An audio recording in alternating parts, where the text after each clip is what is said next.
টানা ৫ মাসের ধারাবাহিকতায় বিশ্ববাজারে খাদ্যপণ্যের দাম কমছে। জাতিসংঘের খাদ্য ও কৃষি সংস্থা FAO শুক্রবার প্রকাশিত তাদের মাসিক প্রতিবেদনে জানিয়েছে, দুগ্ধজাত পণ্য, চিনি ও মাংসের দাম কমতে দিকে থাকায় আগের মাসের তুলনায় জানুয়ারিতে খাদ্যপণ্যের দাম কমেছে 0.৪%, আর বছর ব্যবধানে কমেছে 0.৬%।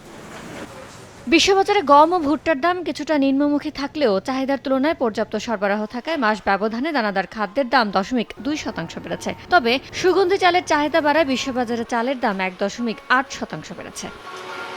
সরবরাহের বিপরীতে বিশ্ববাজারে পাম তেল ও সয়াবিন তেলের চাহিদা বেশি থাকা ও কৃষ্ণ সাগরে সরবরাহ সংকটের কারণে সূর্যমুখী তেলের দাম বাড়ায় জানুয়ারিতে ভোজ্য তেলের দাম 2.1% বেড়েছে।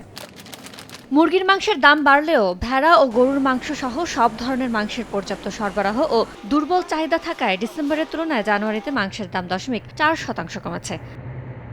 পনির ও মাখনের পর্যাপ্ত সরবরাহের কারণে বিশ্ববাজারে দুগ্ধজাত পণ্যের দাম 5% পড়ে গেছে। চলতি মৌসুমে চিনির সরবরাহ বাড়বে এমন প্রত্যাশাকে সামনে রেখে জানুয়ারিতে চিনির দাম 1% পড়ে গেছে। ইয়ানুর শিফাত, সময় সংবাদ।